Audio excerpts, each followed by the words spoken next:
Hey my loves, welcome back to my channel. Mara here. If you're returning, you already know I love you so much. Thank you for coming back to watch yet another video. And if this is your first time seeing my face, hey love, where have you been? Welcome. I'm a student currently living as ℙ𝕤𝒤𝒒 in Canada. I love to make lifestyle content and immigration tips, self-improvement and all that good stuff. So make sure to go through my content. I'm very sure you're going to find something useful to you. I always like to say stay subscribed because we have such a good time on this channel. Please do not forget to like, share, comment. This video I decided to sit down and talk to you guys about the first things I believe you should do immediately you land Canada. This list that I'm going to give you guys is going to make your journey and landing into Canada very seamless. So make sure you get your paper and your pen and jot things down. Get a pen and a jotter. Jot things down. Because you need to jot things down in order to be able to take things away. Wow.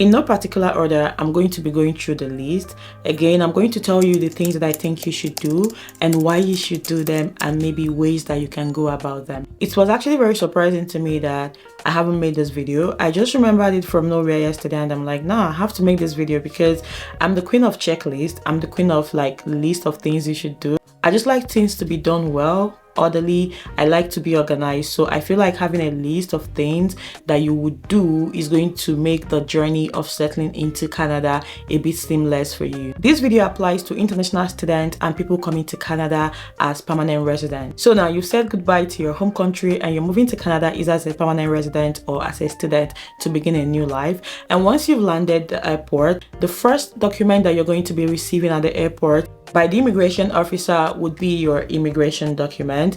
If you're a student, you'll be getting your study permit. If you're coming here as a PR person, your PR card, which is the confirmation of permanent residency, COPR, will be mailed to you in a couple of days or in a couple of weeks. This applies also to people coming to Canada to work. You're also going to be receiving your work permit at the port of entry. So with this document you've gotten from the port of entry, your journey to settling into Canada had just begun.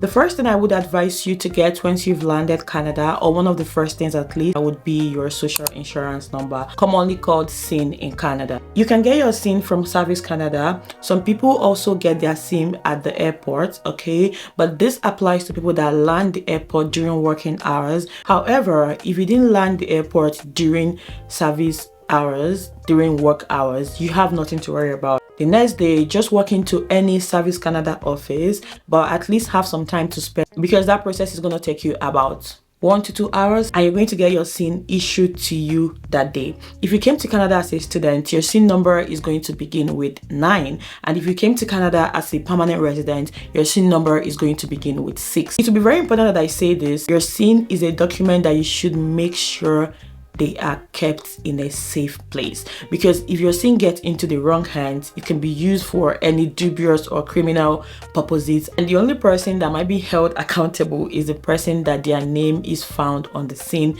which is you. So you want to make sure that you don't give this number to anybody, that you're keeping those documents safe. You can only give your SIN to your employer, filing for taxes, opening your bank account. There are just special cases where you have to share that because you require your SIN to earn money and to earn benefits in Canada. Aside this time, there should never be a time you share that number with anybody. The next thing on my list that you should do once you've landed Canada would be to get a Canadian phone number. This is very important. You need a Canadian number to be able to like connect with people, build your own network. In fact, one of the things that was very common for me when I moved here was like building network with people, because when you are new in a space, like when you see people, you just want to connect with them. So you don't want to be in a situation where you don't have a phone number to connect with people. Another aspect of this why you need a phone number is that when you start applying for jobs, they are going to need your number, and when they see that you have a Canadian number, I mean, they will trust you even more. So where can you get a phone number? There are so many phone companies, there are so many internet providers in Canada. I personally use Kodo, we have Bell, we have Rogers, we have even provincial network providers. In Saskatchewan, we have Saxtel. So there are a bunch of them that you can pick from. In my opinion, I feel like these companies have similar provisions, especially for students. Coming here as a student, know that you have lots of benefits, and so when you are getting a Canadian phone number, make sure to point out to them that you are a student. They are going to show you different plans that exist for students, and those plans will give you some kind of discount as a student. So make sure you're using your status to get some discount. Another thing that I highly recommend you do in your first week of moving to Canada would be to open a bank account. I mean, the reason is also very obvious, because you need money, right? You need to have a functioning bank account. Once you've opened your bank account, you're going to get your debit card. You're going to also get a credit card. For your debit card, you're going to get it the day you open your account. That applies to most banks in Canada. For your credit card, you're not going to get it the day that you open your account. It's going to be emailed to you about 7 business days after you've opened your account. There are so many banks in Canada. We have Scotiabank, we have RBC, we have CIBC, we have TD Bank. There are so many of them. So you might be asking, what bank should I open an account with? In all honesty and my experience, it doesn't particularly matter to me, because these banks pretty much offer the same services, and they oftentimes tend to have similar packages for people. If you're a student, you should be opening an interest-free account. That often comes with the packages that they will offer to you as a student. You can have accounts where you don't have to pay interest for the duration of the time that you are still in school. In my own opinion too, which was what I did, I opened 2 bank accounts. The reason why I feel like I advise students to open 2 bank accounts if they can is just so you get more credit. I've had a lot of people ask me a lot of questions about building credit here, and sometimes people move to Canada and you're coming from a country where you didn't know anything about credit cards, credit history, building credit. So you're like, oh, you're giving me free money, I don't want to use it, I don't want to owe. No, my darling, you should be using your credit card, because if you want to get a house here in the future, if you want to invest, have an investment account, if you want to buy a car, if you want to finance, if you want to do loan, whatever you want to do that has to do with financing and loan in Canada, you need a very good credit score. And the reason why I'm saying that you should have 2 accounts is that oftentimes financial institutions will just give you maybe 2,000 credit limit, 3,000, 3,500 or 1,000. They often don't give students a lot of credit, right? So but if you have 2 accounts, you might have a credit card of 2,000 here, and then in another bank you might have 3,000. That would help you plan your life better. That will help you in your expenses. But at the same time, when you're using these credit cards, make sure you have plans to pay them. Sometimes make sure you already have the money to pay before you go ahead and use your credit card, and make sure you're not using more than 30% of your credit, because if you're using more than that and you're not constantly paying back and paying back before the duration that you were supposed to pay back, you're actually messing up your credit. So the only reason why I suggested having 2 different accounts in different banks would be just to give you more liberty and give you more credit that you can spend with, and not for you to have money that you can spend and not have plans to pay. And that leads me to my next point. The next thing that I would advise you to do once you've landed Canada would be to get your provincial identification card. So each province in Canada has what we call provincial ID. Just like if you're coming from any country of the world, you have a national ID, right? National identification card. That applies to different provinces in Canada. So you should get that. If you ever have to be in any public office, they might ask you for a means of identification, and your provincial identification card honestly just makes a lot of things easy for you, because you're going to even be using it for different applications here and there that you're going to be doing while you stay in Canada. You can get your provincial ID from your provincial government bodies. In Saskatchewan, it's SGI. If you watched this part of this video and you've not liked this video, please do well to like this video, subscribe if you're not, because it just motivates me and makes me know that you guys like this type of videos, and I'll keep making these videos for you guys. The next thing that I would say that you should make sure you do once you've landed Canada would be to get a health insurance.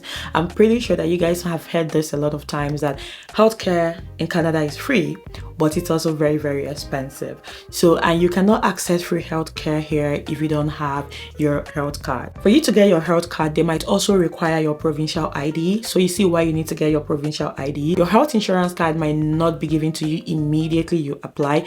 It might take a month or 2 for them to process it, and that will be sent to you by mail. As a student also, you have some form of insurance that is also attached to your tuition.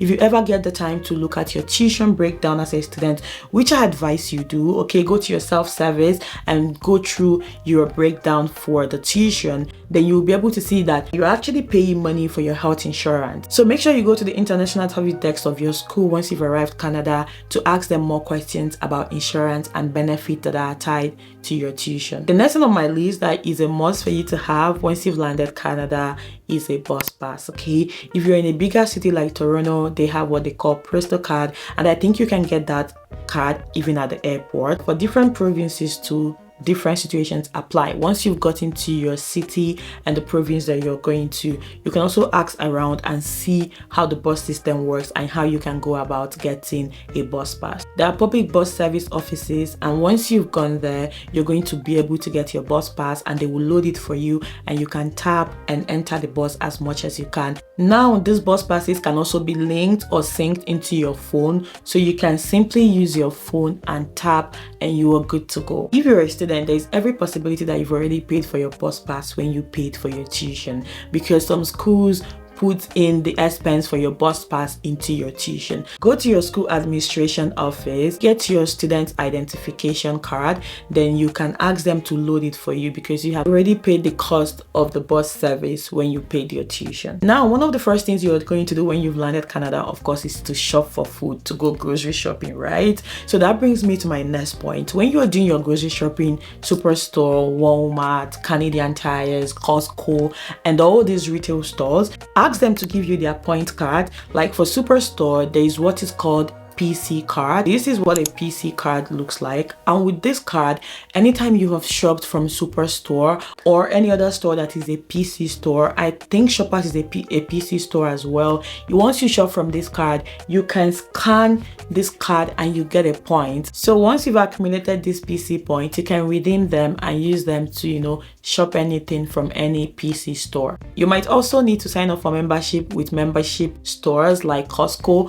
Costco is a very good store if you're coming here as a permanent resident with your family. They sell most things in bulk, in wholesale. Another thing I would expect you to look out for when you move to Canada is to look out for immigration settling organizations in your city or in your province. If you're coming to Saskatchewan, we have Regina Open Door. I don't know about Saskatoon, but in Regina, we have what they call Regina Open Door. I have people that came here as permanent resident that Regina Open Door had helped, you know, land jobs, look at their CV, you know, they just help you in your settling phase, and you definitely need such community as a newcomer in Canada. Another aspect of this is if you're a Christian, find a church family to belong to. If you're a Muslim, find a mosque to belong to, because you're going to need to build community in Canada. That is one way that you can navigate so many things. So I always and will always advise people to look out for communities to join when they have landed Canada, and church and mosques are one of the best places to start. Another thing I had to include on this list is accommodation, just because I know that accommodation is one of the biggest issues for people